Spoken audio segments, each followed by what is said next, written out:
Good morning and welcome to the Camnet Breakfast Show Thursday edition, Governance, Policy and Politics, with me, Patrick Soko, and my co-host, Mako Kwakozi. Good morning. Good morning, thanks. It's a beautiful morning, a little bit cold. Lusaka is getting cold past a few days. Yeah, it is getting too cold. Yeah. We hope that you, our dear viewers, are keeping warm with this kind of weather, and make sure that your children are safe as you try and keep warm. They keep them away from the braziers so that the hospitals do not record cases of children getting burnt. Patrick, we have a very interesting and fully packed program this morning. Interesting. Later on in the program, we'll be joined by our guest who's going to help us unpack a very topical issue pertaining to political cadres, and we want to ask them serious questions, and they are the accused in this case, and we want to make sure that we extract the answers from them. And to just get started with the breakfast show this morning, let's get to look at the health corner with Dr. Nakubiana Mufaya. Stay tuned.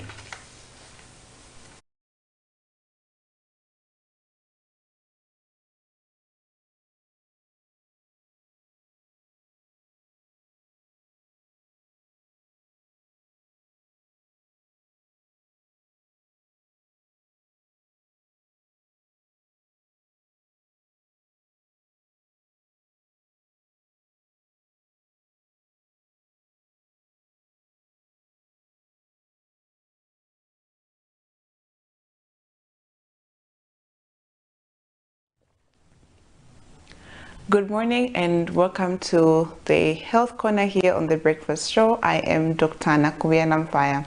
So this week we are talking about pneumonia, and yesterday we talked about some of the signs and symptoms of pneumonia.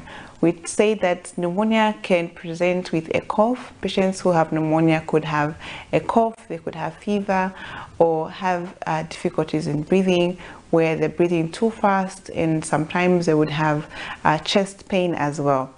So today we'll talk about the diagnosis and treatment of pneumonia. How is it diagnosed in the hospital and how is it treated? So in terms of diagnosis, you'll be told to do a chest x-ray, which is the main thing that you have to do if you have pneumonia.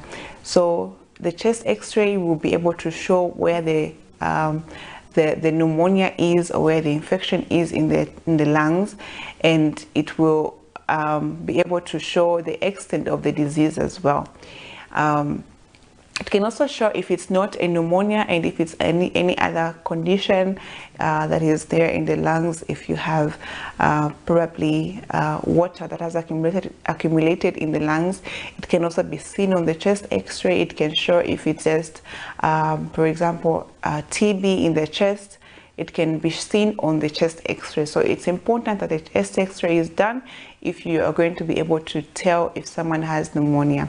The other tests that can be done are blood tests, and these will be able to show that there's an infection going on, and it will show also how much blood you have, if you have the normal amount of blood and other chemicals in the body, if they're within normal ranges as well.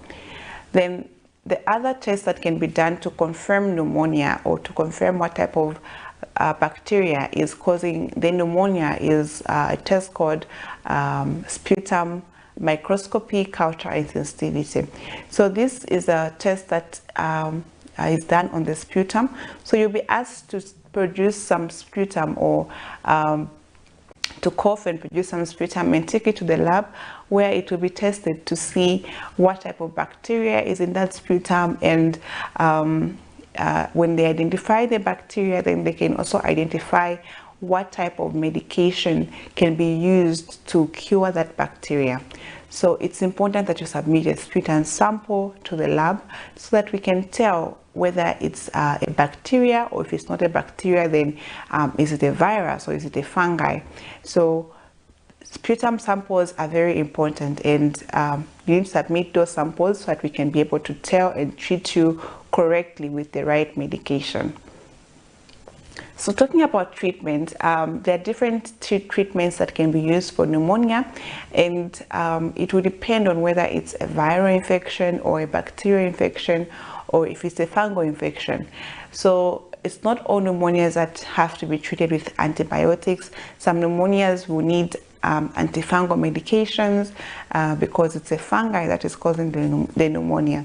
So people who don't like to go to the hospital to get tested, it would be a disadvantage to them if they only treat themselves at home without going to the hospital, because if it's a fungal infection and you use back antibiotics, for example, then it means that you're not curing that fungi and it's going to continue growing, and by the time you're getting to the hospital, then it has become a severe disease. So it's important to get treatment early. You go to the hospital and receive the correct treatment for the infection that you're having. So if it's a viral infection, usually there are antivirals that can be used depending on what type of virus it is. Sometimes with viral infections, they resolve on their own, so it would go away on its own because it's a virus, and so we can't use antibiotics for it. And there's some viruses that are self-limiting, so they will go away on their own after some time. So that is how pneumonia can be treated in the hospital. And depending on what type of pneumonia, like I have said, you'll be given the correct type of treatment. So make sure that you go to the hospital to get the correct treatment from the doctor, and do not self-prescribe medication at home. So today we're talking about the diagnosis and treatment, and we say that to diagnose pneumonia, you need to do a chest x-ray, you need to do a sputum test, and you also need to do some blood tests. Then for treatments, you can have a viral pneumonia or a bacterial or a fungal pneumonia, and so the treatment will be different. Make sure you go to the hospital to get tested and to be able to determine what type of treatment that you need for the pneumonia that you have. I do hope you have learned something. Make sure you watch again tomorrow, where we'll talk about how you can prevent pneumonia at home and what are some of the complications that can arise if you don't treat pneumonia early. So make sure you watch tomorrow again. Invite your friends to watch as well. And if you have any questions, you can reach out to me on Facebook at Dr. Nakubena Mfaya. I'll see you again next time. Stay blessed and stay healthy.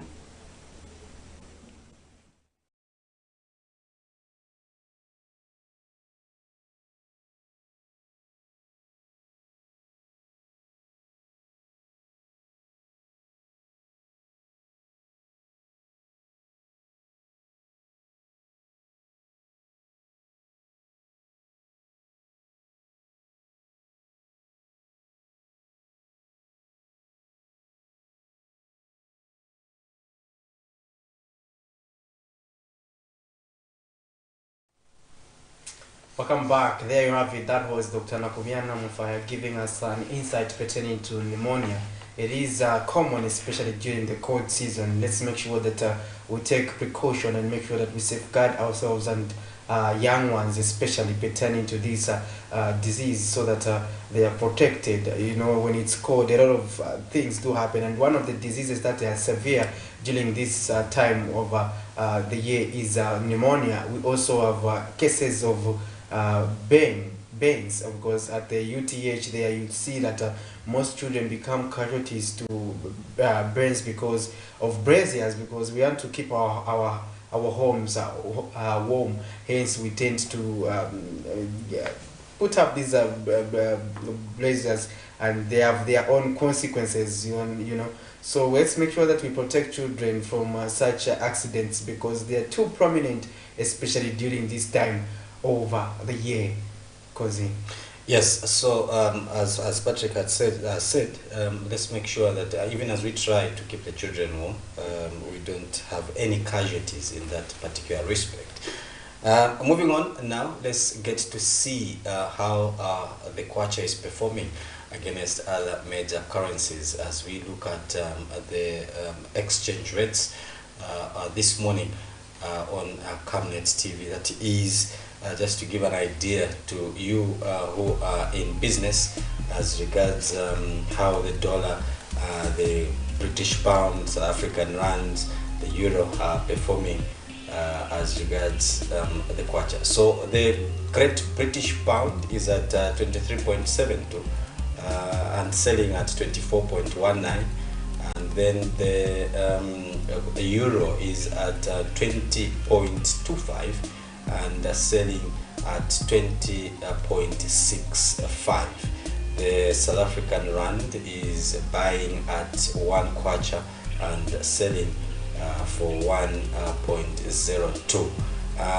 The US dollar is buying at 18.27 and selling at 18.63. So that is how the kwacha is trading against other major convertibles as of today, the 13th of July 2023, and the update was made at exactly 07:14 this morning. So that is how the kwacha is trading, Patrick. Interesting. So we are seeing that the kwacha has jumped the 17 mark. It has gone to 18. It tells us that the kwacha is depreciating. It is under severe pressure now. Looking at that, it means that we need to invoke the right necessary measures to be able to stabilize the currency. So that is not good for us as a country. We are sensing danger that if it continues on that trajectory, ERB won't have mercy on us during the monthly review of the fuel pump prices. So how do we seek that mercy from the Energy Regulation Board? It's only when the currency is performing accordingly, I mean good and conducive. That's the only time we get some relief. And I just hope that we'll manage to avoid it going to 19, avoid it to going to 20, $1 against 20. So let's make sure that those who are charged with the responsibility to make sure that our currency is stabilized do the nitty-gritties to make sure that we have a stable currency. I understand that the Bank of Zambia has continuously been putting in place measures to make sure that the currency is stabilized. Also, other economic factors do contribute to that, and we also see that the Ministry of Finance has to continuously work towards making sure that there is a fiscal discipline as recommended by the Zambia Institute for Policy Research and Analysis, ZIPA, pertaining to that aspect. So we just hope that we'll be able to make the right interventions to stabilize our local currency. Now, Kozi, interesting enough, moving away from the financial matters there, we had interesting developments pertaining to the world of sport. Yes, a very interesting development as regards the world of sports. But what hit the headlines yesterday was the story of Hazel Nali, the first choice goalkeeper for the Copper Queens, who has been withdrawn, or she has withdrawn from the World Cup due to injury. She sustained a knee injury whilst in camp in Germany, and she has been found that she cannot take part in the tournament. So she is going back home. She is coming back home for further medical checks as the Copper Queens are getting into the World Cup. A huge blow. This is their first choice, but we must hasten to mention that Catherine Musonda, the goalkeeper that played against Germany, did not disappoint. She made very good saves and was, I think, in good form in that particular game against Germany. So we hope that Catherine will take the mantle from Hazel and perform as much as Hazel does perform. She is also a professional footballer. She plays in Kazakhstan. We do hope that she is equal to the task as Hazel Nali. Other developments in the world of football, there has been quite a number of moves locally. We did see striker Justin Shonga headed to Georgia, signed a professional contract with a team called Judge Gagra. So he will be based in Georgia. We also saw some 6 players from Kafue Celtic signing contracts in Georgia as well, for a club called Klebisi. So the Kafue Celtic had gone to that country to play a series of friendlies, and we did see some 6 players clinching deals in that particular country. And also, NAPSA Stars, a former NAPSA Stars coach, Muhammad Fati, is set to be unveiled as the new City of Lusaka coach. Fati is a veteran Egyptian coach who has been in Zambia for a while now. He is the one, if you remember, who took NAPSA through the CAF Confederations in the 2019-2020 season. And he has proved to be a very, very good coach. And I think that we are going to see a huge improvement at City of Lusaka. Former under-20 defender Obino Chisala, who was with Zanaco, is set to move to Mozambique. He will be playing for Coastal de Sol in Mozambique. The gentleman has been playing for Zanaco for a while, but now he's leaving. Zanaco has been in the news as regards transfers. They have signed another defender from Green Buffaloes in the name of Jack Ngurube.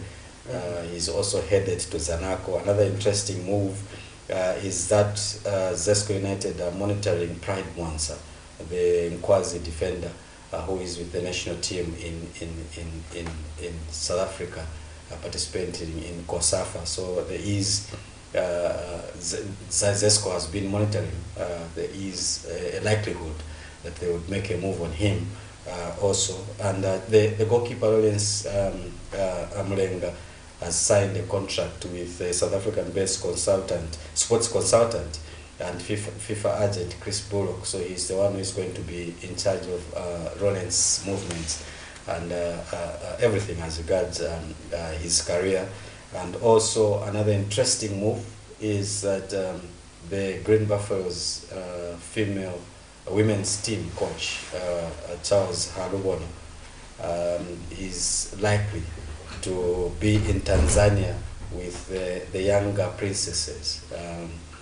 He's been coach at the Buffaloes for a while. He has sent the team to the COSAFA. They won. He was with the team at the CAF Confederations.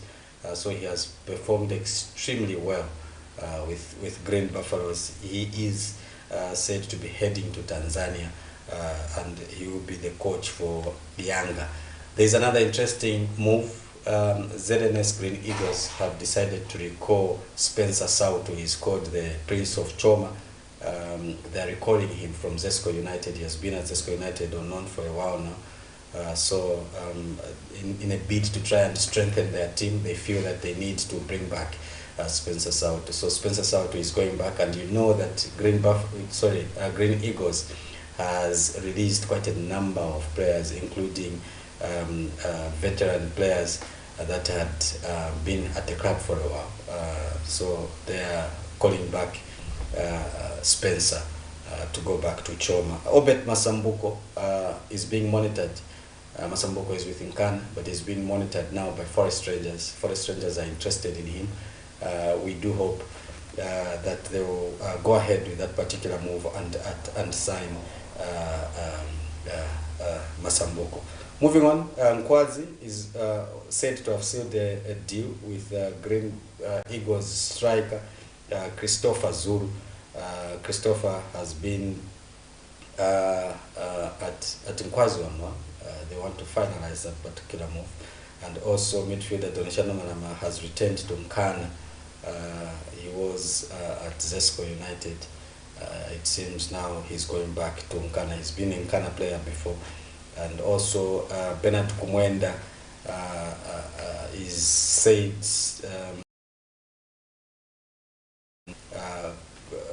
to Nkana, confirmed from Nkwazi now. Those are some of the moves that we are about to see locally. And we do know that there are other moves that are in the pipeline, but we cannot talk about them now. We will come and confirm those moves as soon as they are done deals, as the Zambian transfer window also is still open for a bit of some time. So we are going to monitor that. Probably lastly, the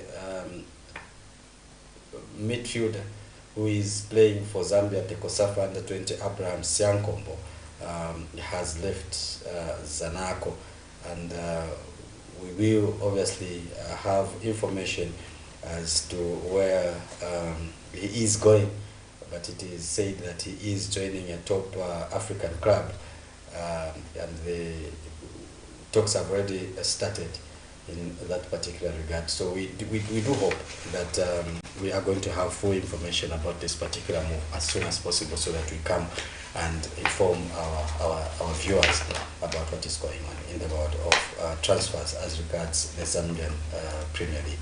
Interesting. Now, Zambia also mathematically qualified to the semi-finals of the COSAFA Cup.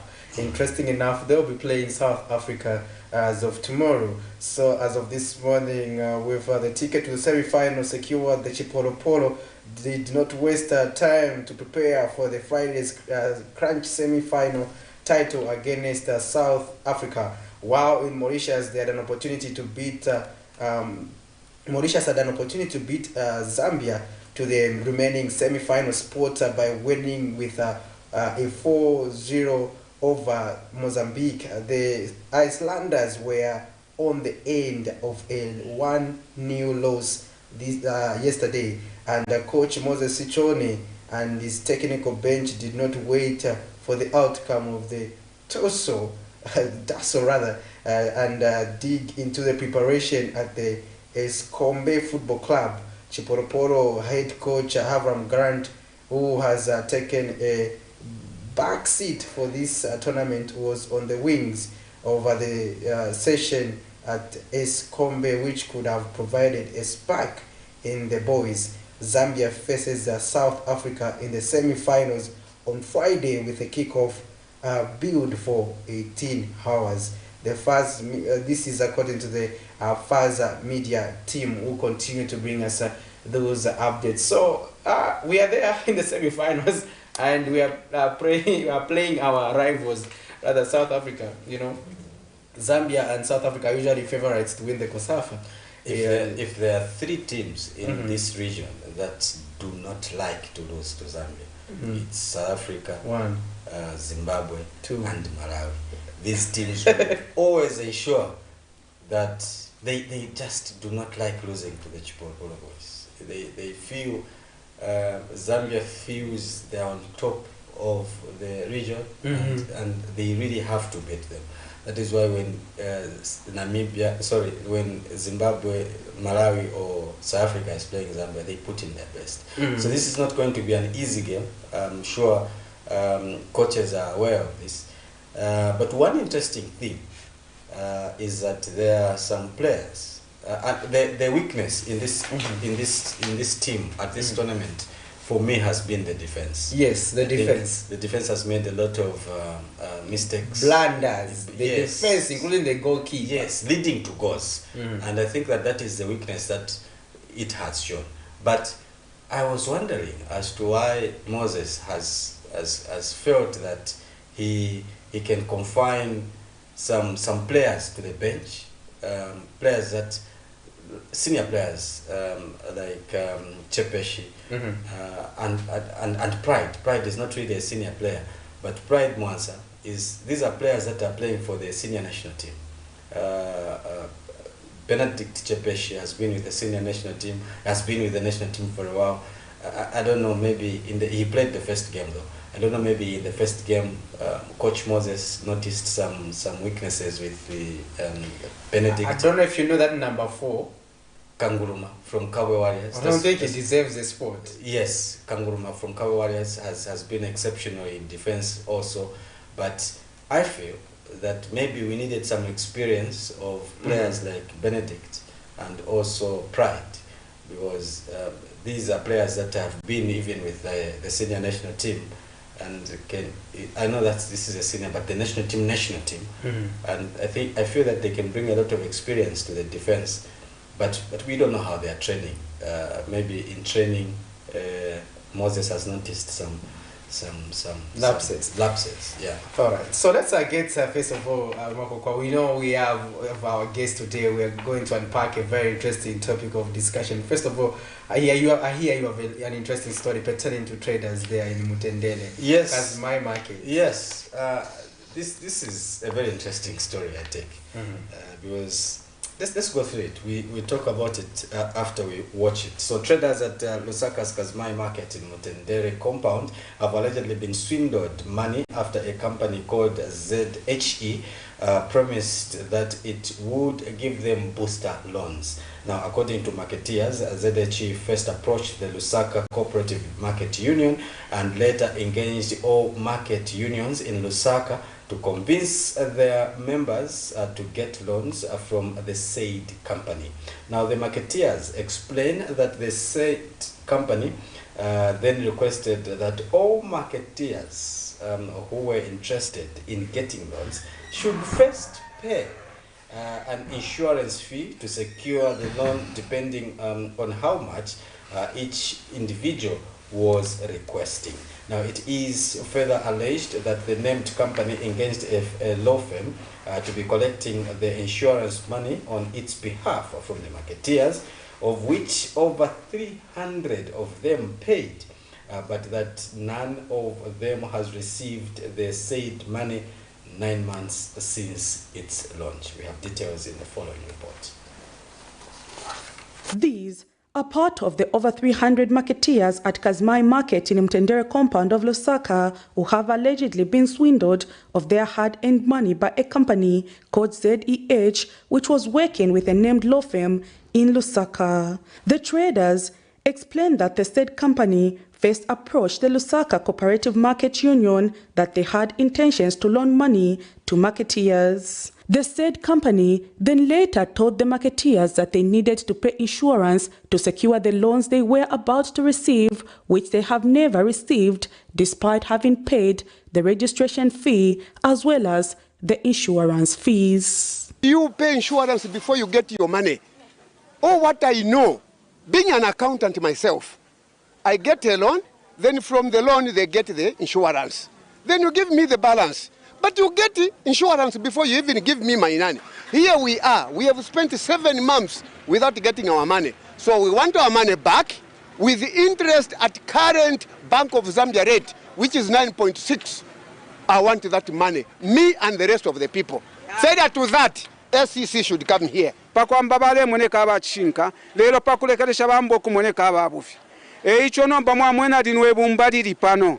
Diaiperesho kwebati, ifwe nombocho tulefwa yanga bakazimai market. Ocho tulefwa kutubwese shendala masheso. Others have also called on government to track down all those behind this initiative, including the law firm that was collecting money from the poor marketeers. Nili line ndrama capital yanga 2,100 plus. Vaezo tina mavolembesa vatenga ndrama vazegazega atina uyo atikaluva dogota kaluva tipemba koche boma ititandize ndrama zatu ndiye makapita yetilina ndiye mweti dyesela vana tivutika mamaketia tivute ne tongongola ndrama vatidyela ndrama Kulingana na grupu tinapereka ndrama ni zambiri ndrama ventili nazo amene wanatenga kuchita mafotokopi transport yenda kuzegazega mapepa maforms kulipira maita 9 kwacha ni zambiri. So tipempa bomba kuti tithandizeko atibwezere ndrama zatu tankala tivutika ma business vana wakangwa kwenda ku school fulishe kwati batuwesheshe mpya twatwesho twalipesha ma insurance ifana maloni ya wabalelanda tatule afano ko yafa tulefo mpya sheso ro mpya sheso na abasunga shaikala 8 month no interest no shani batuweshefe shile mpya then twandero kuntanshi ndero mbako ba government shempya balanda sha CDF benga twafulisha ko batupera kufewa marketeers tubomfe ko tatukwete pa kumo kuboko. And Lusaka Cooperative Market Union says the CEO of ZEH has since been arrested after the matter was reported to the police and that all marketeers will be kept abreast on the matter. That Thursday they will start, giving out the money. But then later on we thought we should go back, to Central Police because we were required. And we had to go with him. Where after, reporting to Central Police, they found it, weird, and he was detained. Up to today, he is detained. So today we are giving again another official, statement as a union on behalf of the marketeers, and we have been requested, to give out information to the information that they want at Lusaka Central Police, which we will be able to communicate to all primary cooperative leaders this evening. For now, all the traders have called for is for their money to be refunded, even if they are not given the loans. Prudence Chota reporting for Camnet TV News. So that's the story there about traders at Kazmai Market who have been swindled out of money by an organization that claimed that it was going to give them some loans. Let's move on and look at another story. And this one says some residents of Lusaka have pleaded with the National Pension Scheme Authority, NAPSA, to work on the system, which they say has been down for a long time now. Margaret Tembo says she has been making attempts to access her benefits since March, but due to network failure, she has not accessed her benefits. Let's look at this report. Before we look at that, let's also look at this one collectively. Lawyers representing former President Edgar Lungu's son, Daliso Lungu, in an alleged corruption case have wondered why the state was quick to arrest their client if they were not ready to prosecute the matter. Mr. Daliso Lungu and his wife Matilda made their first court appearance before the Lusaka Magistrate Court Wednesday morning to answer to the allegations leveled against them by the state. However, the docket containing their charges was not before the court, an indication that the state in this regard is not ready to prosecute the case. Let's look at these two stories. Despite the freezing weather, these residents of Lusaka have braved the cold in an attempt to access their partial withdrawal at the National Pension Scheme Authority, NAPSA head office in Lusaka. These residents here explained that the network at the NAPSA office has been down for some time, leading them not to access their benefits. Margaret Tembo, one of the residents, says she is surprised that her benefits have not been processed since March. Among others, the residents explained that life has been unbearable for them, leaving them with access to the partial withdrawal as a last option. They have pleaded with the National Pensions Authority to expedite the process of approving their withdrawals. Ama challenges na facing aniaya na ishire kuno mwali ni mu March twampere paper na filinga ati muka opening account opening account kuzana ako 350 na isa ati your payment will be ready on 18th May. 18th May na isa babika pona fimbi ati mukese pa 27 na isa ati mukese pa 12 so leo na isa na futi so nina kanomba impia so sisapira mukwenda so nde dandaula ndefo impia twandi bampere ontu nono ifofile nde ngikale kungana system ni mwamene eleze nabwera kuno so maybe almost second time so pe nabwera inapeze kati network it slow na kungenesa bachedwa maningi utapangenesa same line inango yangenesa inango siwangenesa so antu wema ukwena ma transport kai tibwera kuno tisebenza tina manchito reta bwera kuno tabwera maana futu wabwera maishi izaserariti izamo kale tibwera tabwera mwadanda ulira binango atresa itako improve bantu basazinkala kiwi tali so funika short term cities and government chani funika fast univapita pa Friday hapo nanuza tino network is very poor so nabwera futi hapa queuing this checking it network ya iliko olo kulibe. But NAPSA Public Relations Manager Kefa Sinyangwe acknowledges that the system was down, but everything is up and running. The benefits. Remember where we're coming from. We have gone through a very, very serious situation where we had thousands and thousands of people logging onto the system at the same time. And in the process, we have had to do some streamlining of certain processes on the system, just to make sure that people are able to get through and claim their pre-retirement thousand. And that's over 100,000 people received their benefits within 24 hours. This was because of the efficiency of the system. But every system requires at some point to be maintained. Mr. Sinyangwe has also refuted allegations that NAPSA has stopped paying the partial withdrawals. We can't fail to pay the liabilities that we have, whether it be partial or survivor's benefit or indeed invalidity benefit or the normal retirement benefits. People are being paid put on pension every month. You have not heard of any NAPSA pensioner who has said we have gone without pay this month. While partial pension withdrawal serves as a source of capital for individuals who wish to start or expand their businesses, promotion of entrepreneurship and business development that lead to creation of new jobs and economic development, these residents hope the authority will pay their dues in due course. Nelson Zulu for Camnet News, Lusaka.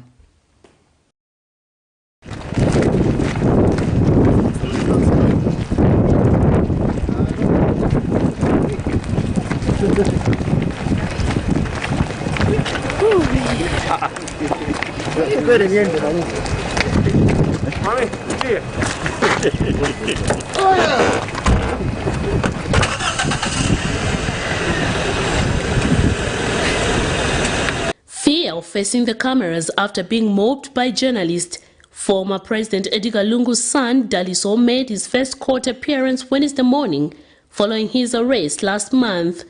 In June 2023, police arrested and charged Mr. Daliso Lungu and his wife Matilda Milinga, both directors at Siloed Traders Limited, for the offense of possession of property suspected of being proceeds of crime.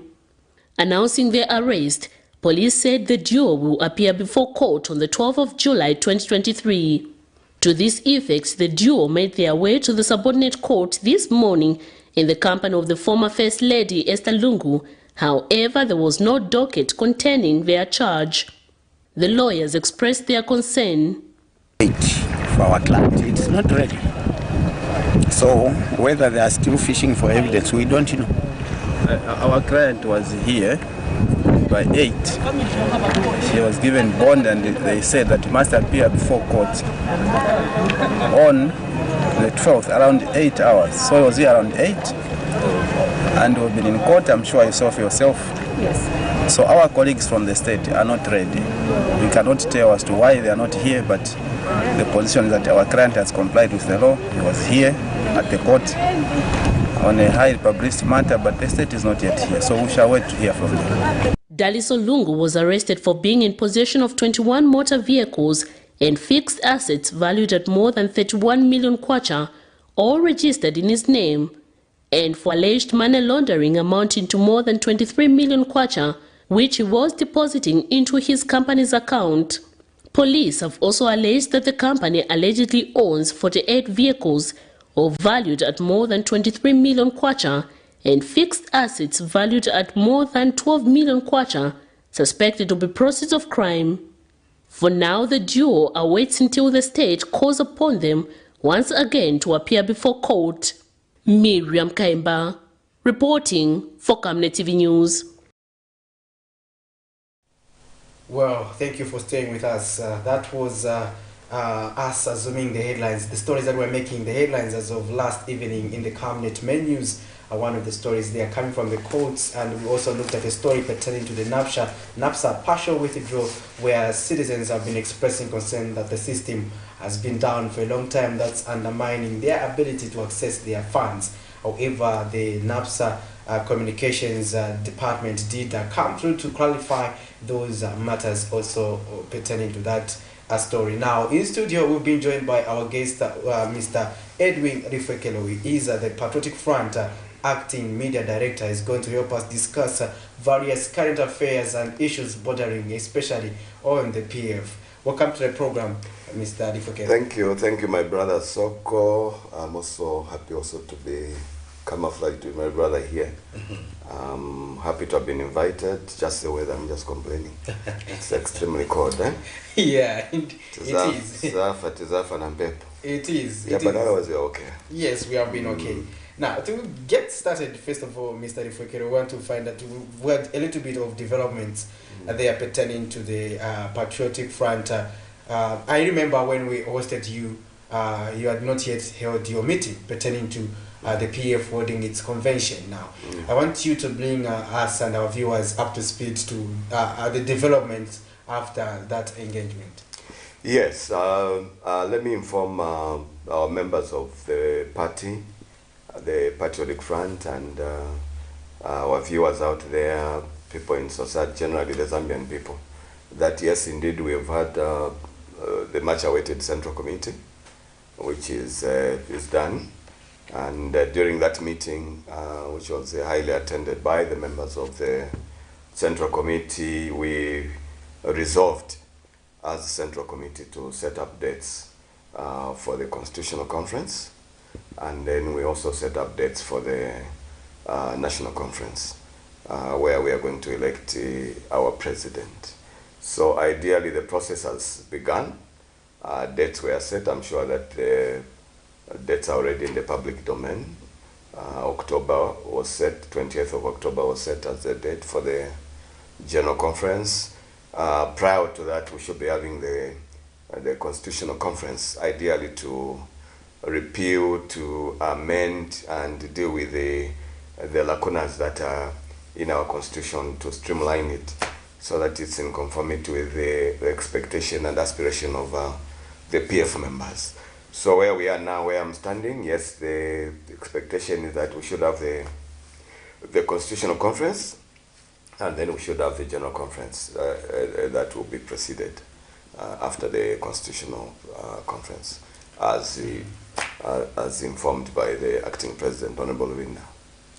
Interesting, Mr. Rifokera there.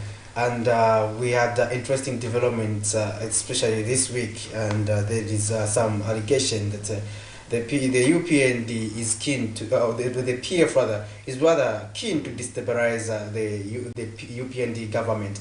And one of the interesting stories is coming from the Lusaka province chairman for the UPND, Mr. Obvious Mwaliteta, who is alleging that the PF has unleashed its political cadres to be destabilizing marketeers, traders, and bus operators in various bus stations. So now, let's also look at this story, Mr. Rifekera, so that as you respond, you give us an informed perspective.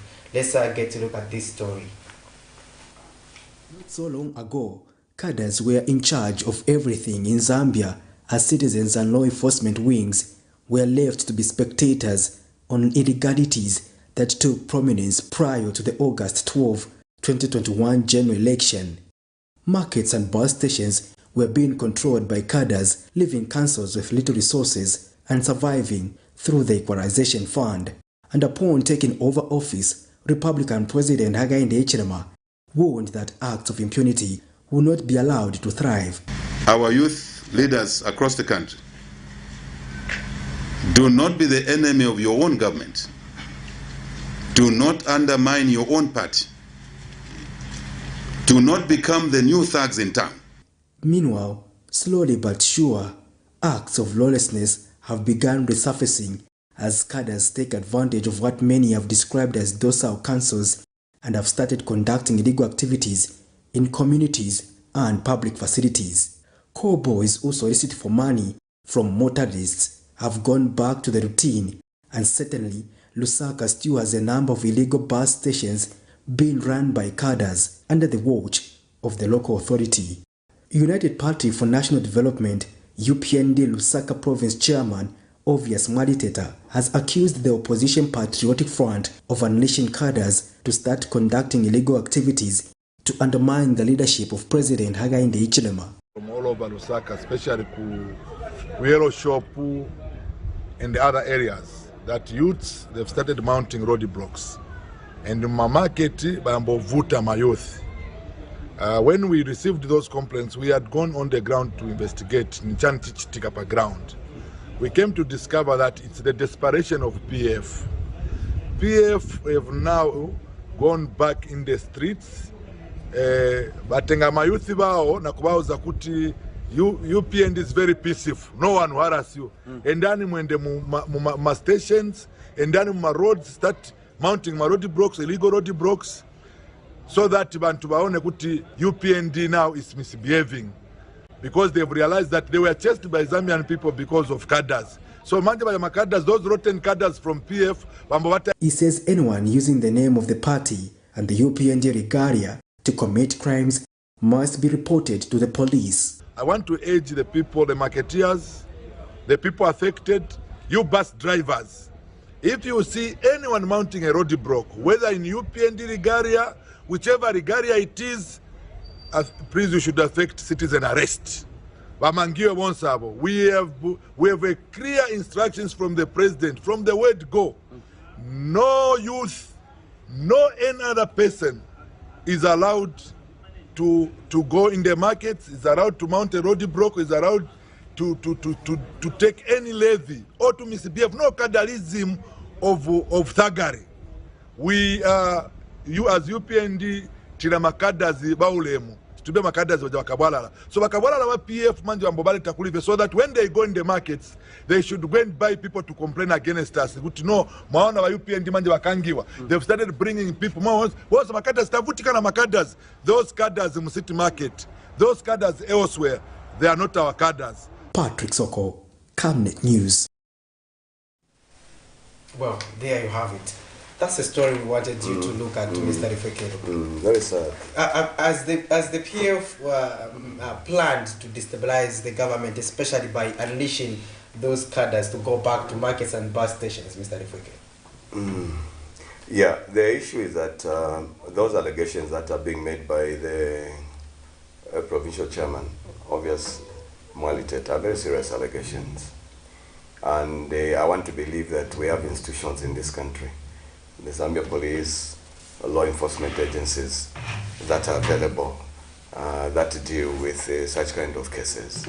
To allege that the PF have unleashed a scheme to send our youths on the street to get into the markets, to get into the bus stations, to distract as a ploy to purport or insinuate that, of course, UPND are not working and that the cadres of UPND are on the street. I think that is preposterous. I think that the correct position is that how long has UPND been in government? That's a question that we must be asking. They've been in government, I think, close now. They are coming almost to 3 years now. We're almost midway, halfway in 2023. I think next year will be in 2024. 2025 we'll be talking about campaigning and we'll be getting to the elections. So to allege that the PF still have influence on the street when we have a government in place, I think that is a misplaced statement. I think that's being irresponsible on the part of the UPND leadership. Ideally, the expectation of the Zambian people is that the UPND are the ones that are in charge. They are the ones that are in charge of the Zambia police service. They are the ones that are in charge of their cadres.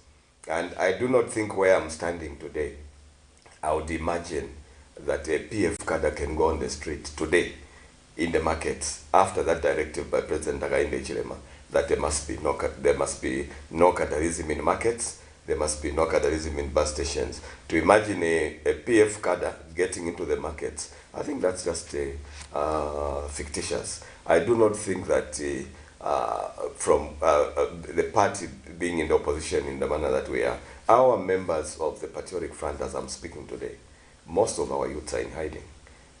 Those that allegedly ran bus stations, allegedly were in markets and caused mayhem and havoc to the Zambian people, they are no longer there. A number of them, either they're in prison, they've been arrested, or they've gone into hiding. So I can't imagine a senior member of the party to stand and say that PF is too influential in markets. PF is too influential and they are running roadblocks. If, assuming that that allegation is correct, I would have expected the provincial chairman to take the information that he has. He is there in charge of the Zambia police. I don't think that they can fail to report a PF member that is masquerading as a UPND member, allegedly mounting a roadblock, and you expect UPND, in particular the chairman, the provincial chairman, to allow that situation. It's not possible.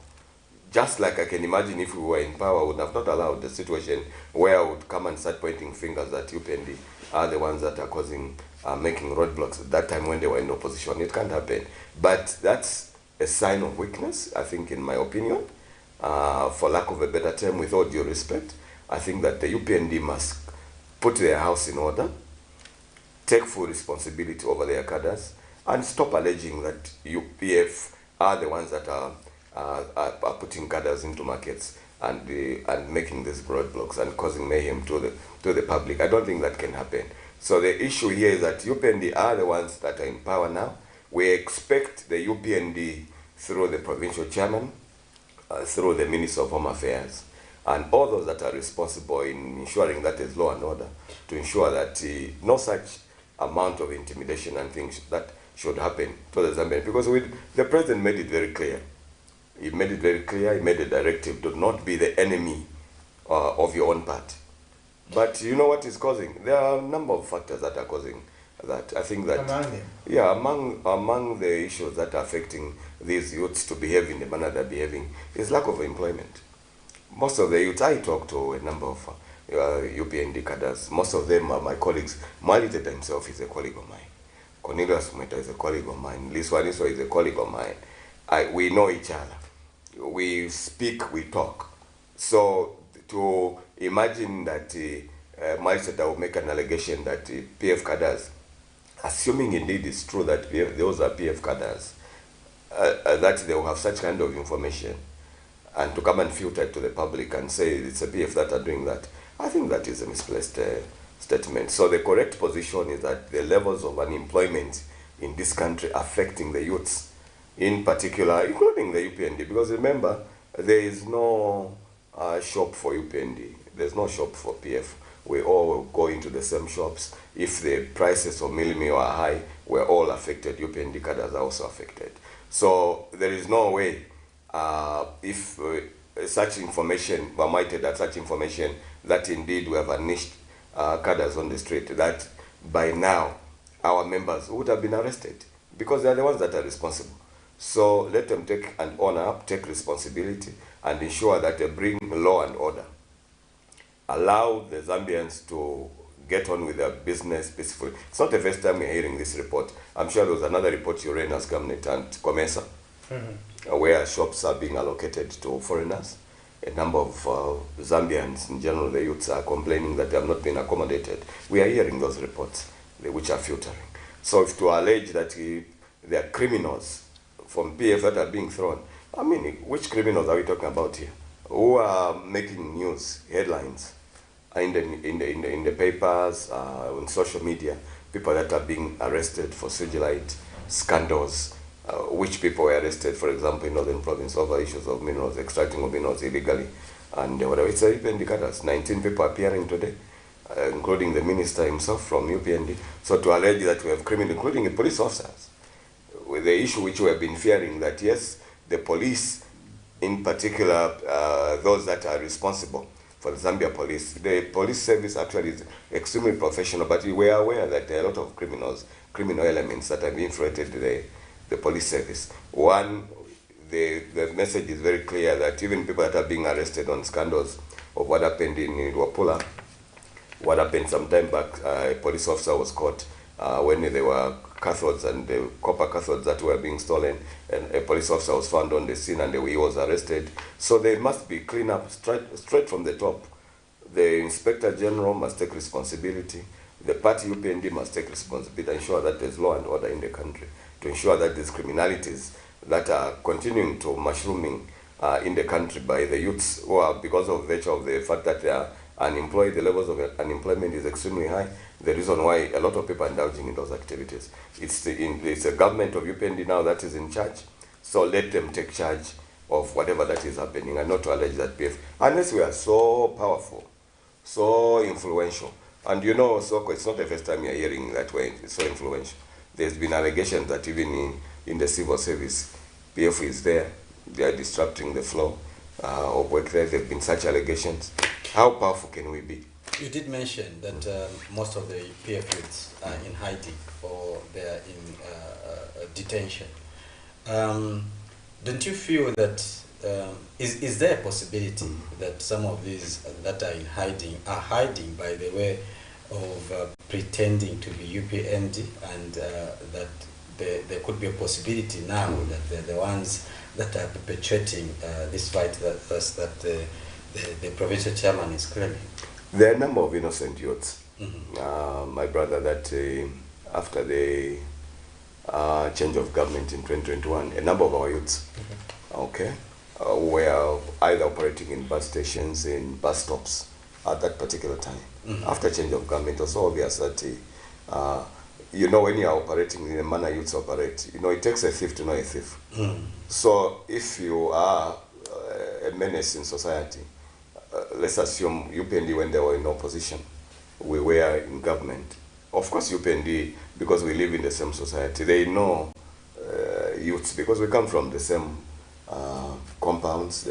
These are the guys that coexist. They play together, they play around together. Even after change of government, I assume that most of these youths know each other. So when there's a change of government, it's very easy for UPND now, who are in office, to make an allegation to say, when we were in the opposition, these are the guys that harassed us, these are the guys that beat us. That's happened before. So the hiding of our members is not the fact that members, yes, there could be some members, we know the reason why PF was removed from power. That yes, indeed, the levels of cadarism to a larger extent caused mayhem, I think, to society. And there are a number of people that after change of government, people felt that they needed to change government. They've been change of government. PF are no longer in government. It's UPND that are in government. I assume that the fact that they're in government now, they must take responsibility and ensure that working with the police and working with operatives from within the political parties, they'll be able to deal with this issue that is now mushrooming, the issues of cadarism, the issues of junks in compounds. Why is it that all of a sudden we have junkies or so-called, whatever what you want to call them, that are appearing and harassing people in Kanyama, in Mtendere, everywhere? Youths have just gone on rampage, harassing people and beating up people.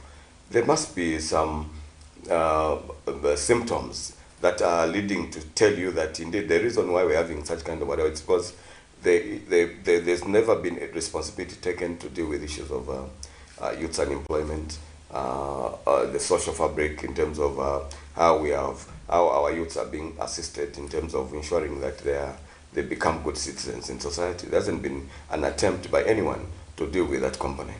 So yes, our members could be in hiding. Yes, we know that as a fact. A number of them are in prison, they've been arrested.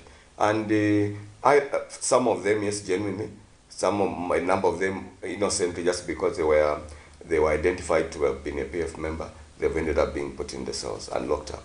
Yes, but those are issues of law, and I think that we allow the law to take its course. So, but to assume that today UPND can have evidence about PF mounting a roadblock, I think that's a very serious allegation.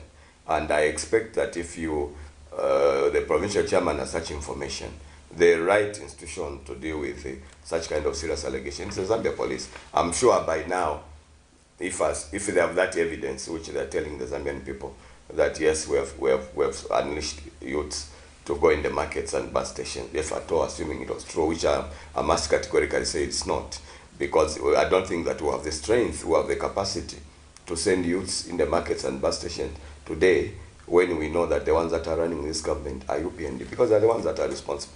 So I expect them themselves, if they have such evidence, to ensure that people that are found to be a menace to society, people that are causing problems, are arrested, and that the law must take its course. So basically our position is that we will not tolerate, we will not allow our youths or use our youths as tools of oppression or to go and cause mayhem there for purposes of causing confusion, so that the people of Zambia should start doubting the credibility of the UPND government. That we will not do.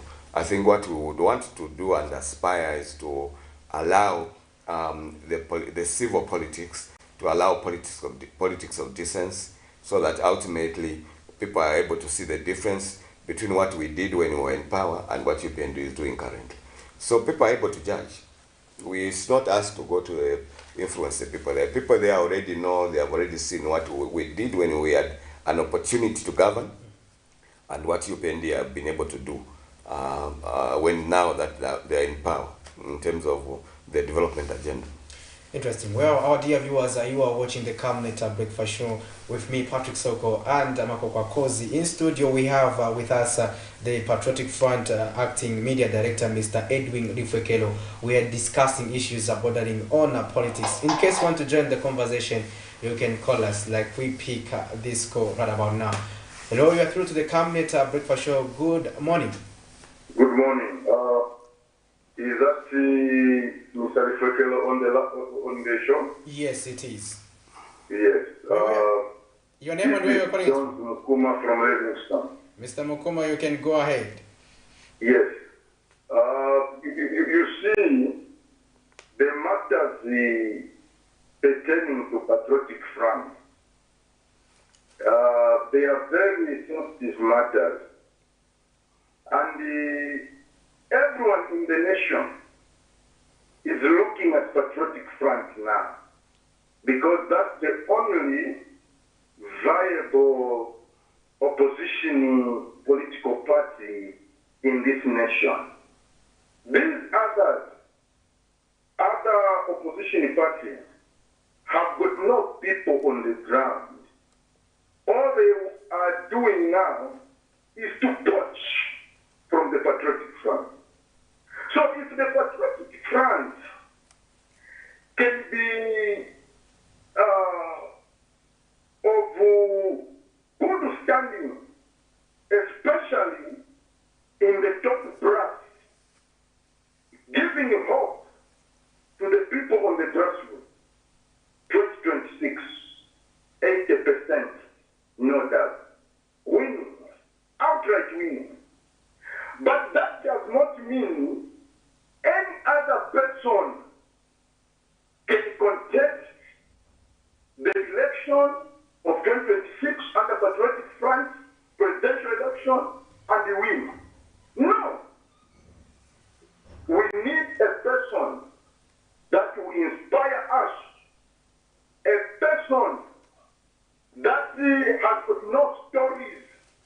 Because these colleagues of ours, they are using things like criminals, thieves, these people, malicious. So we need to have people who are outside of that perception which is being created by the ruling party. Then we can win election. Anyway, other things we can't speak on the air. We need one-on-one. We'll talk. We'll meet one day. Thank you very much. God bless you. There you have it. That was Mr. Jones Mukuma, our Livingston caller, giving us his opinion pertaining to the topic of discussion and providing advice to the PF. And in case you also want to join the conversation, you can do so by giving us that call or leave us a message on our social media platforms. Remember that we always stream live the Camnet Breakfast Show on our Facebook page, Camnet TV Zambia, as well as on YouTube. We are also called Camnet. And soon we'll also be going live on our TikTok channel, so that we don't miss out whichever platform you prefer. And now to go ahead with our conversation in studio, probably Mr. Adifokero, you'd want to respond to our previous call. I think that the message from our brother in Livingston is very clear. I think that the expectation of the Zambian people is also, I think, immensely clear that what they want us to do is generally to put our house in order, to ensure that we have the leadership there that can drive the vision of the party as well as inspire the Zambian people. The expectation of the Zambian people really, after being disappointed, you know, the expectation was extremely high after 2021. Yeah, because our people, our colleagues said that they're going to fix everything. Okay, and of course it has turned out that it's the opposite now. When you are in opposition where you are standing, sometimes it's easy to make certain pronouncement, but when you come into government, it's a different setup, it's a different ballgame altogether. So our friends have realized that generally, yes, it's easy talk. You can say what you want to say as in opposition, make promises, pledges.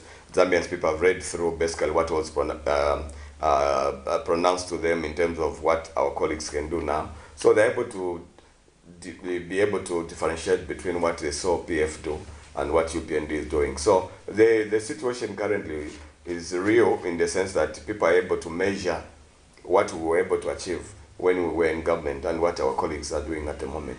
So basically, the ball is in our court for us to ensure that we do the right thing, go to the convention, elect the president there, and through the expectation of the Zambian people, who are still missing PF, by the way. because I think that you and me, where I'm standing here, I move a lot. Sometimes I'll park my vehicle, we'll drive around, jump into a angle. The complaints of money, lack of resources being in circulation is real. So many people are suffering. So many people are living in abject poverty. There are areas in this country where people have resorted to even eating mangoes because there's nothing there to really to cushion the issue of social cash transfer. Currently, at the moment, after it was stopped, and then they brought up their own system to see how they can, anything that PF did, according to UPND, they've ensured that they've curtailed flow of drugs in hospitals. And so the people of Zambia really have hope in our part. Let me pick this call. You are through to the Camnet Breakfast Show. Good morning. Hello. Hello, good morning. Can you reduce the volume on your TV set? Okay.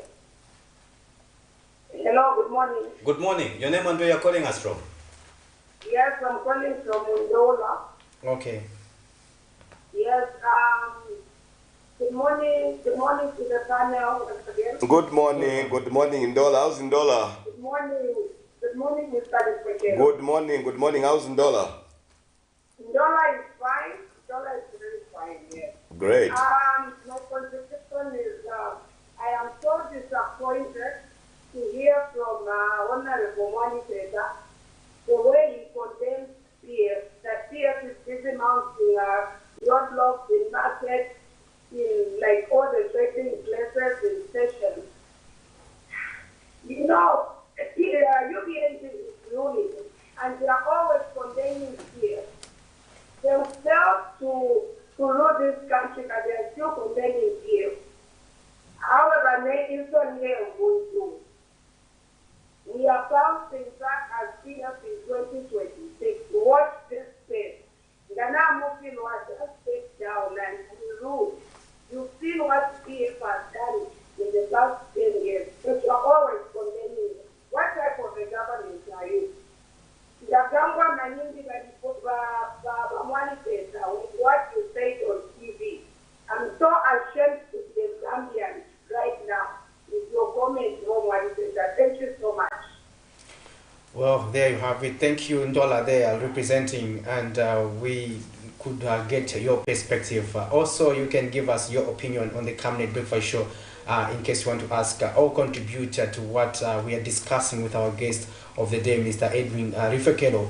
Mr. Rifekelo has been called by us as Camnet TV to clarify on various issues, and especially issues pertaining to allegations of unleashing political cadres to go and destabilize government operations. Now, interesting enough, there has also been allegation that a lot of PF are in government and they're destabilizing the administration of President Hakainde Hichilema, in that they do not want to go with the vision of the New Dawn government, and that they are busy frustrating government efforts and busy informing the PF of what next step or course of action the UPND is taking, and we have seen the leaking of documents.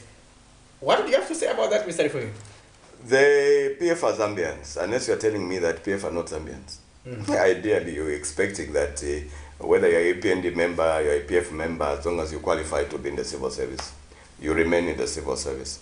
If you are competent, you have all the faculties for you to exist and be able to contribute to national development. I don't see anything wrong.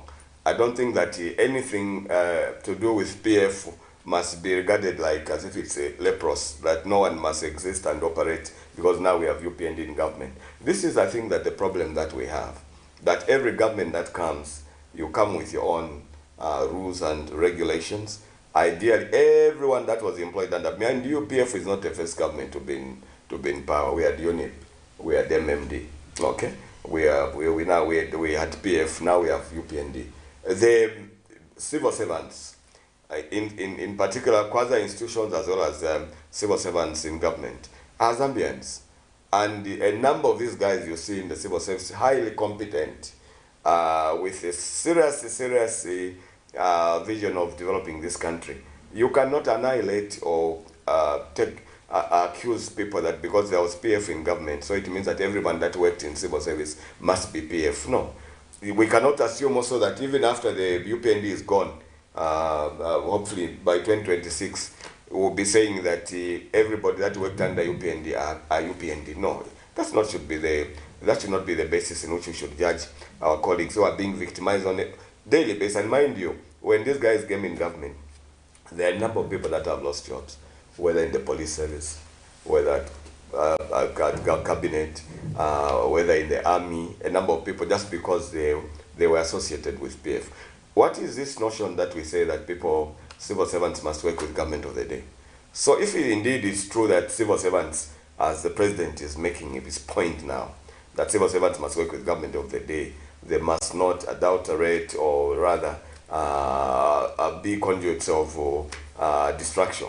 If it's true that civil servants indeed must work with government, then we must allow them to operate, even under UPND, even if they were operating under PF, they operated under PF because PF was in government then. The argument would be that even PF, when you came, you also had retired many people in national interest. No, I totally agree, because if there is evidence to that effect that yes, someone is working ultra vires with what the government is trying to achieve, and there is proper evidence that you're undermining government, I have no problem with that. But to victimize a member that because we are now in government, so because you were appointed when PF was in power, just on those basis, I don't think that that's a mark of responsibility. My argument is that yes, even in our time, there are people that were removed, either national interest, whatever, but ultimately I think that there could have been reasons that were justifiable that were given to that effect.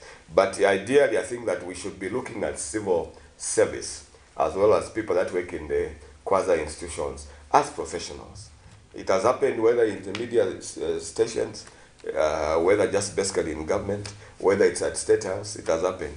Every one of those who operated as security for President Edgar Chagwa Lungu, all of them, whether they were trained in Libya or in Israel, but they're professionals. These are the people that give security to the presidency. Most of them have been removed out, just simply because there's a new government that has come. Yes, we have seen it in America, but if it's in Europe and in America where people are removed, the institutions still remain extremely strong. There will be people that will be moved out, but institutions remain strong.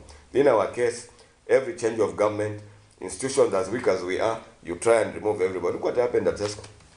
All the directors, all the managers checked out. And then when you have problems at Tesco, you start asking why we have problems. Because all of them, you have thrown them out. All the expertise, all those people who know the work have been taken out. Okay, even in media stations, people that report on some of the corruption that we have seen happening in UPND, a number of them, our colleagues, journalists, have been victimized and thrown out of radio stations because they reported that some highly government officials were involved in scandals, and they've been taken out. So that trend has continued. But a wrong is a wrong. Two wrongs don't make a right. So if it was wrong under PF, and we are seeing it being perpetuated under UPND, it must be condemned, and it is wrong. If police were brutal under PF, and we are still seeing brutality here, where, in fact, even getting worse, where people are brutalized, tortured and stuff, and you as a spokesperson, as Inspector General Police, you remain mute, you are quiet, you don't say anything. That is sending a wrong signal. If we have Moors in the Zambia Police Service, for example, I'm just giving it as an example, I know it's not the topic here. If there are criminals in any element of an institution that are there, you will be helping me if I'm in government. I'll be helping President Hakainde Hichilema to rule even better if I'm able to give him correct information that in this service we have people that are bad eggs, and they must be chucked out of the system. That's the way to go. But if you say direct information come here, and then is glorifying and saying, no, actually, the police are extremely professional. They are doing an extremely good job, and they are highly professional. Even when you know there are problems, the issue is admit there are wrongs. How do you hope to address these wrongs that you are seeing in terms of the elements that have infiltrated institutions like the police service? So that you clean up. By virtue of you cleaning up and saying the truth, you'll be helping the Zambia Police Service to clean up. Basically, that's the way we should run. So yes, that allegation is there, and I've heard it many, many times. I shudder to imagine that yes, PF were extremely strong, that even today they could be influencing decisions in civil service, decisions in government, and someone will come here and complain. Could that be an illustration of that perspective? For example, I remember having covered several press conferences of Republican President now, Akainde Chirema, wow, in opposition, where I would say, we have intelligence, and the people are informing us. Yes. Are you in the same position as PF, where you say, you have intelligence? Even before the president knows it, we know that someone is going to be fired. No, the truth of the matter is that we know that the civil service, in particular those that work in government, a number of them, the morale is extremely low. A number of them, in terms of the expectation of what they had expected, that by change of government they are going to be motivated, conditions of service improved, it has not happened. And the way systems operate, same way President Hakainde Hichilema, when he was in the opposition, you come and tell you, we are well ahead of the PF. Because in fact, you remember, you would even insinuate and say, before President Lungu is given information in terms of intelligence sharing, I've already been given that information. You would boast. So meaning that, yes, indeed, to a larger extent, the system could be porous, based on the fact that there are a lot of frustrations in the system. So if I feel that there's nothing that I'm benefiting from a system, which instead of me being a beneficiary of the promises that the current government made, then I become a victim, there will be temptations of people wanting to share information. And indeed, you can't stop anyone from sharing information. If information indeed is incriminating, if information is detrimental, it's a responsibility of every Zambian citizen to ensure that this information is shared. Yes, indeed, from time to time, we're able to get this information. And people share, those that are frustrated, those that want to build, those that are compassionate patriots, Zambian citizens that feel that they have to develop this country, they'll share certain information. And hence, being in a position of knowing what is happening around us, whether in government, in quasi-institution, we're able to gather this information and generate information for us to have an informed position, even when we're arguing.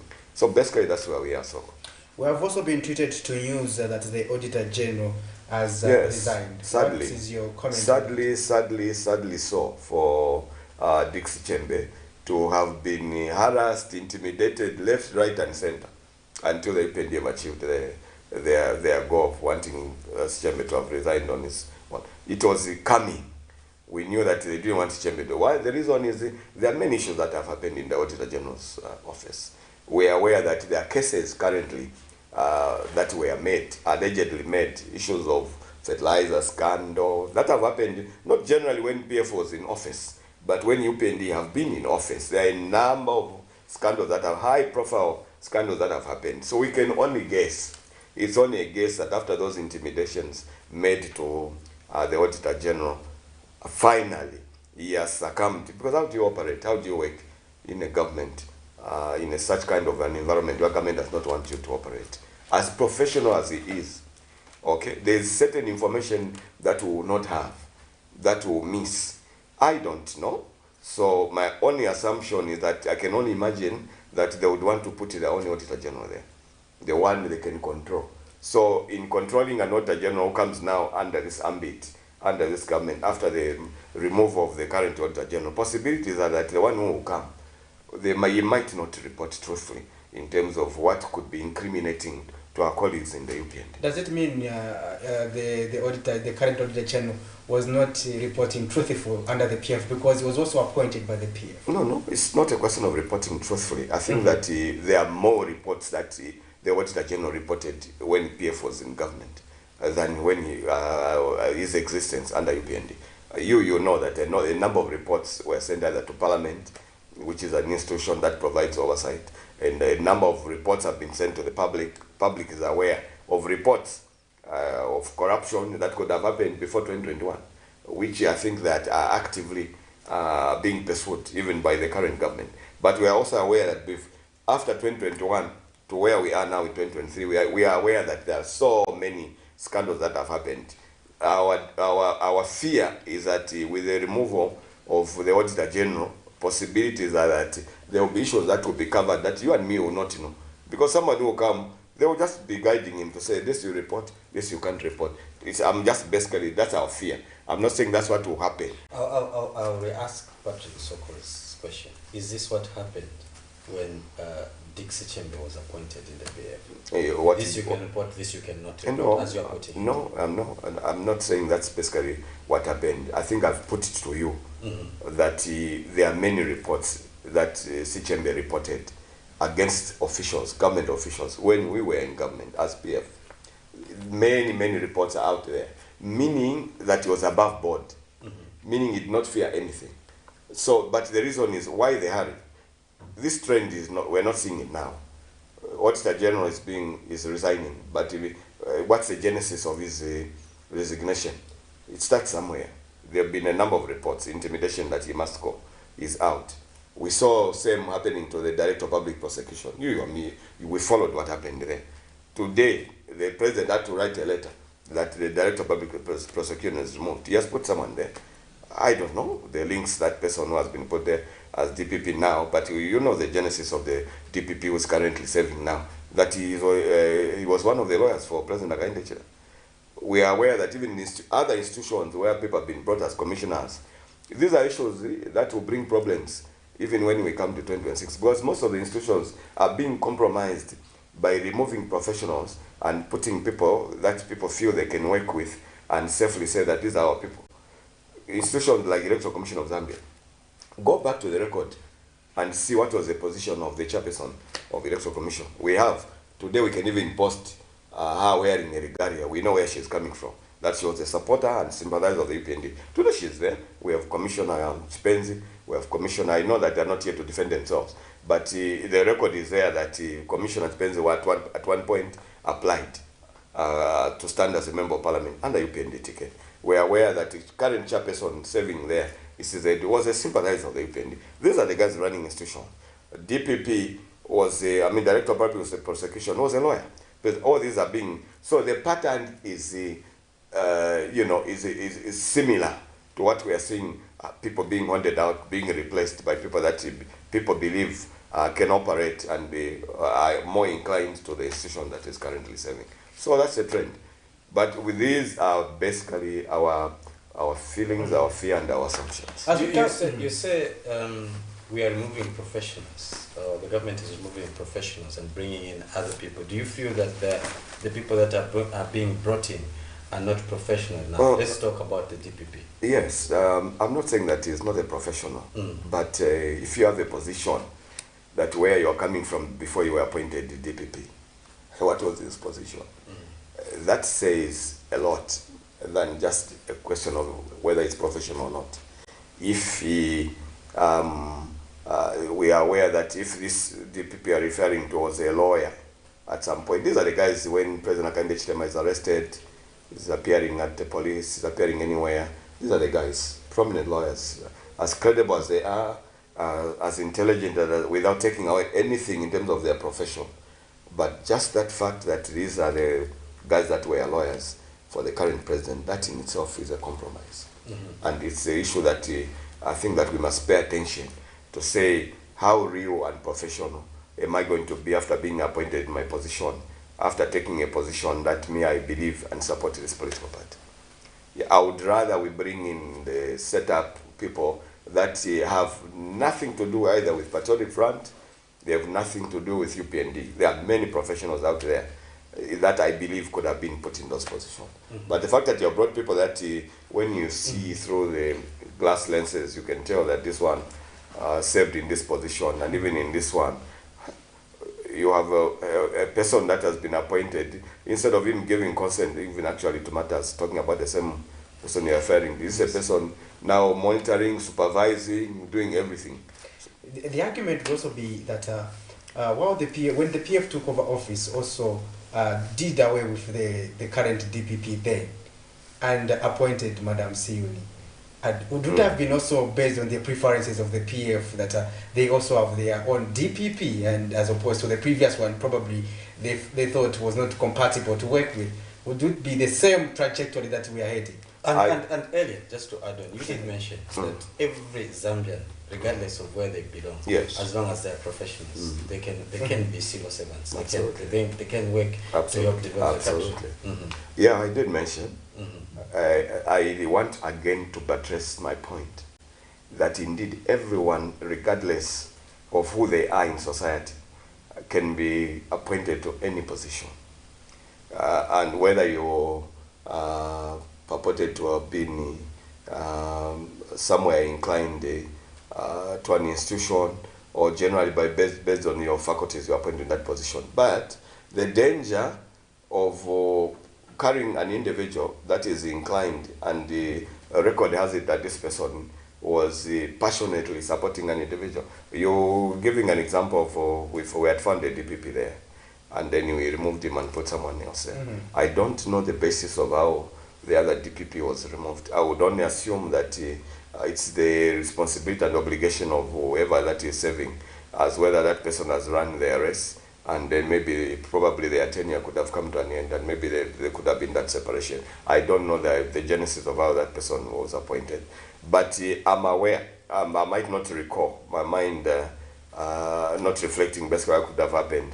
I might not recall, but I can recall in the current setup, because we have seen the people that have been appointed, where they're coming from, that these are the people that were in the opposition, and these were staunch supporters, ardent supporters of those that are in government currently. You are not even questioning. The public does not even question appointments as to why things are happening. We had someone who had run away from Lusaka. He disappeared. There was a bounty on his head, 100,000 kwacha, advertised by the Zambia police that wanted. He disappeared, wanted for criminal allegations. He comes back after change of government. He's appointed as Commissioner of State House. I've asked you as media to ask at what point matters were dropped, because those matters were active. I'm sure you're aware of the individual I'm talking about. In the police service, someone disappears, is regarded as a fugitive. The Zambia police themselves are an institution. They advertise this person is wanted for criminal activities, and is indicted, and it disappears, and he comes back, is appointed into a position. So you wonder, if you're having all these abductions and stuff which are happening to opposition leaders, why they're happening in such a manner? Who does that? Who can appoint someone who is wanted for criminal activities, and then he comes and you appoint him as a commissioner, then you say you are bringing sanity, just because that person was indicted by the previous government. So all cases are dropped, because now he's in your domain and is your sympathizer, so he can be appointed in that position. That's a compromise we're talking about. That almost these institutions which are being adulterated and mutilated by the current government, it will happen the same when they come out of power, whoever that will be in office, they also come with their own. Now imagine even those who have been appointed and who we feel have questionable character and integrity, when someone comes to take over, what will happen to them? Someone also will come with his own paper and remove them. But I think the message should be, Basoko and my friend, is let us try and bring decency in these institutions, especially when it comes to appointments. So that ultimately, when you appoint someone, we must not even have an iota of doubt to say, no, this person was sympathetic to UPND. Let professionals remain professional, and let these institutions be driven by professionals. We have a lot of professional police officers who want to do what is right. But again, because of the wrong decisions that we undertake, by virtue of the example that I've given, you end up having this mess that we're having, because we are procrastinating as to whether we must take decisions to really professionalize the institution, ultimately compromising on the integrity of the institution. Your concluding remarks? My concluding remarks are that let's continue. Zambians, let us remain united. This is our country. God is a God of second chance. I think that once we are united, we'll be able to achieve what we intend to achieve in terms of uniting, growing this economy. I think for once, let this government harmonize and bring everybody on board to feel that everyone is Zambian, and that all of them must contribute to the economic agenda of this nation without any malice, without any victimization. What we are seeing currently happening, yes, I know I heard someone saying politicians are the ones who invite the police, Zambia police, but ultimately I think that my appeal is that even for the police to operate, even for Zambians to be able to have a better life, I think all of us must pool our resources together and ensure that we are united. It's easy to achieve what we want to achieve when you are united than when you are divided. And the president must help this nation have that love, so that what he says in the morning, what he says at lunch, really, I think ultimately he must walk that talk and not say something and then do the opposite at the end of the day. I think that, is what is causing a problem at the moment, because the president says good things, but ultimately you see the opposite happen. Interesting. This is where we have to call it a day on the Camnet Breakfast Show. It has been me, your usual host, Patrick Soko, and Makokwa Kozi, and our guest of the day was the Patriotic Front PF Acting Media Director, Mr. Edwin Lufekelo. Those of you who managed to get through to the program and give us a contribution, we thank you and value your support and your opinions. And those of you who couldn't due to some technical challenges, keep trying until on other programs we'll keep interacting. Remember to keep it on Camnet TV. We still have other live programs lined up for today, like the Lunchtime Cafe from 12 to 14 hours. For now, we have to excuse the screens until we come for me next week with other interesting episodes of the Camnet Breakfast Show. This has been your crew, and we have to say it. We'll call it a day for now on the Camnet Breakfast Show.